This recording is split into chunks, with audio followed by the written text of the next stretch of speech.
All right, let's take a look.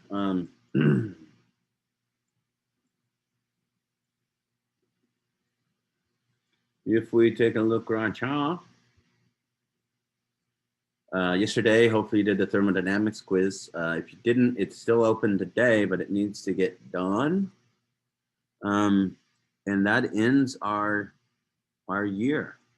Well, at least first semester, if you're going to be here next semester. You can see that the rest of this week is meant for the final exam. After that thermodynamics quiz is turned in, there is a benefit going to anybody with a 90% or higher for this course.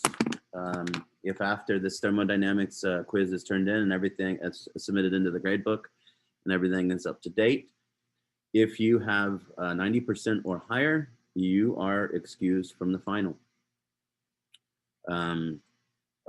If you have less than a 90%, then unfortunately you will be taking the final.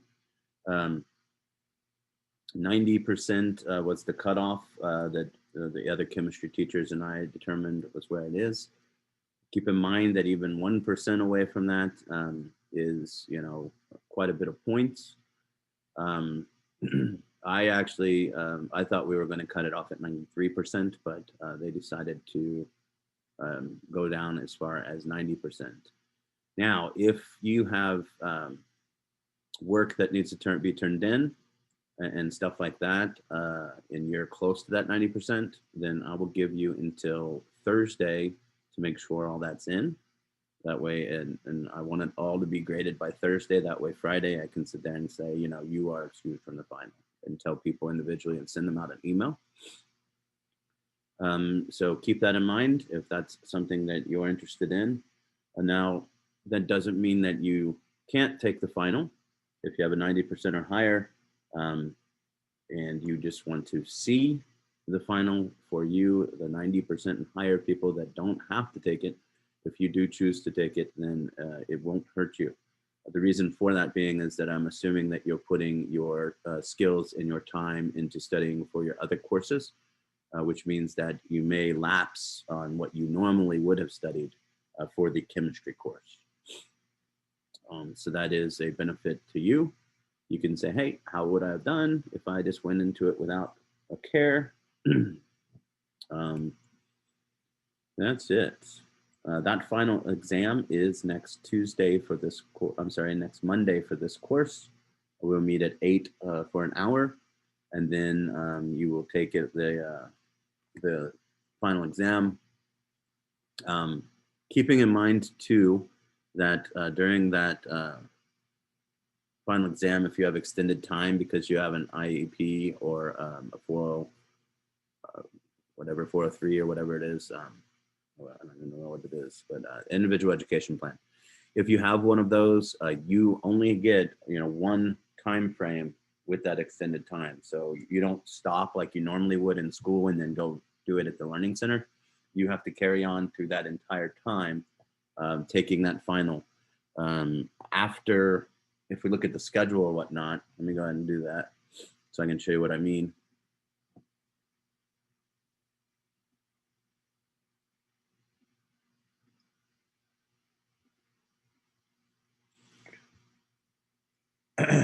So if we look, that 8 to 9 study session is with us. 9:15 to 10:45, it's the exam.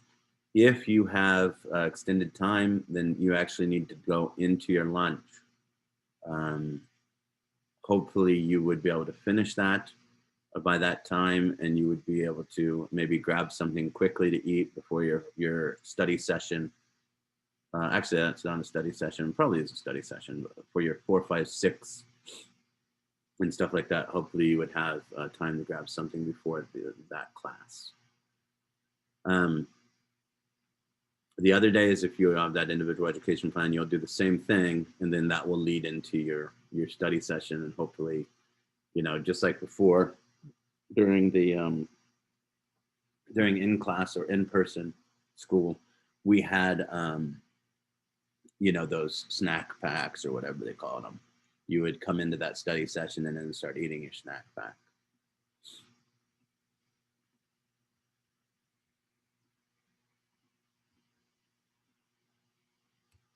All right, so let's take a look then at a few questions, and then I'll let you guys actually go out. Today, I'm going to choose to do significant digits and converting. Basically, each day this week, we'll do about 10 minutes of lessons and then let you guys go off and work on that your own, come up with questions for tomorrow, if you have any. So we take a look here. Determine the number of significant figures in each of the following numbers. So non-zero digits are always significant. Zeros that are between significant digits, which these aren't, are significant. And zeros that are to the right of the decimal and at the end are significant. So these zeros are none of those things, so that will be 3. Here we have B. Non-zero digits are significant. Take a look, these zeros right here, they are between 2 significant digits, so they are significant.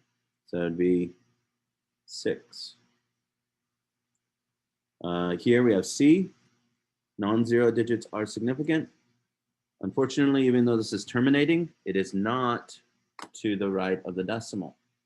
That is not significant, so this is only 2. Non-zeros are significant. This 0 is to the right of the decimal and terminating. This 0 is then between 2 significant digits, so this is 4. It says round off the following numbers to an indicated number of significant digits. It wants 2. So we take the first 2 digits that are significant and we round them. When you round them, you take a look at the last one that you're going to write, which is the 13. And you say, okay, is the number after it, is it 5 or higher? If it is, then that number goes up. That's the rounding part of it. We round it up on that.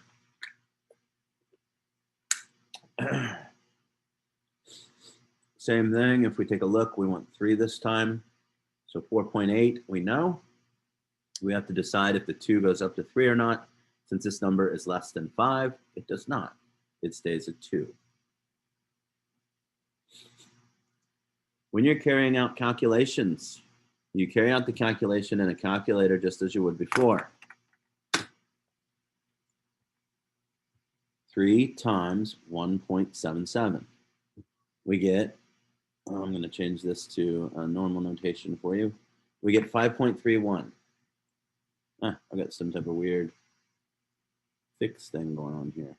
Let me see how to fix that. Well, I know one way to sure to fix it. Reset the sucker. 3 times 1.77. We get 5.31. That's the answer my calculator gives me. But if we take a look here, this has 2 significant digits and this has 3. Our final answer with significant digits can only have the same amount as the one with the least number when we multiply or divide. So this 3.0 has 2. My final answer needs to have 2. It's different when you are adding and subtracting. 8.6 plus 3 gives us 11.6. Now, multiplication rules say it's the one with the least number. But if we did that with this, then we would only have 10. But that's not fair for these numbers when we're adding them together. When we're adding them together, we go by decimal place. This is specific to the 10th place. This is specific only to the ones place. So we go with the one that is the least specific, which is the ones place. So we round this to the ones place, which is that one right there in the ones place. We have to, again, ask ourselves, does it stay a 1 or does it become a 2? And it becomes a 2. Over here, 2.38 times 8. Calculator gives me 19.04, but I only have one significant digit. So 1904, we've got to look at that. That's 1, and it goes up to 20. Division is the same way, 13.7 divided by 31. We get this big long number, 0.441935484. We only have 2 significant digits here, so our final answer should only have 2.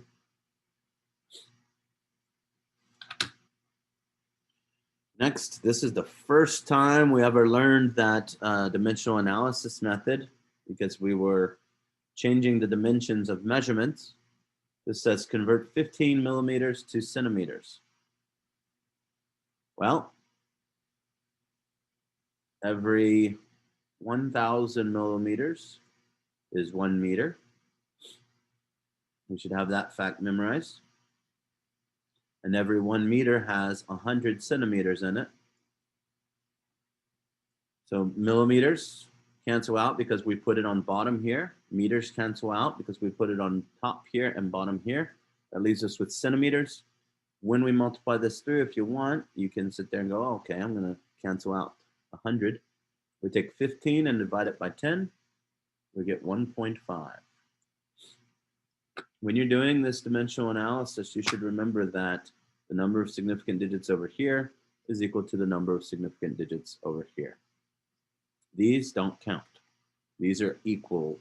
These have unlimited significant digits. Try another one. Convert 45 kilograms to milligrams.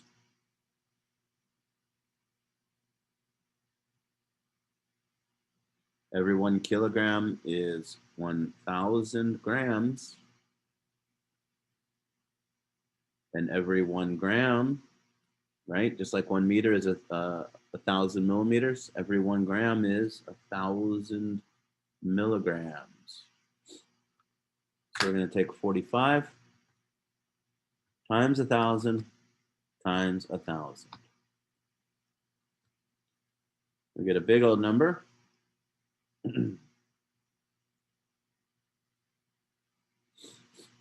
Again, scientists don't always like writing numbers that big.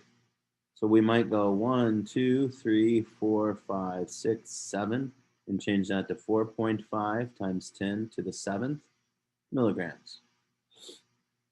Your calculator can also do that. If you hit second and the DRG button, and you go over to what's called psi, you can change that right directly to 4.5 times 10 to the 7th milligrams.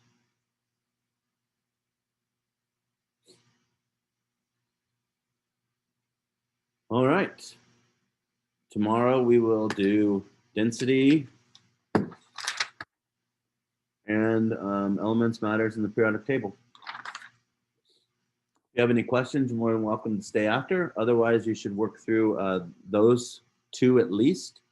And again, if you want, you can watch the videos that are in the daily calendar. Where is my daily calendar? Did I close that out? Where are you? Oh, it's on the final schedule. It's in the daily calendar.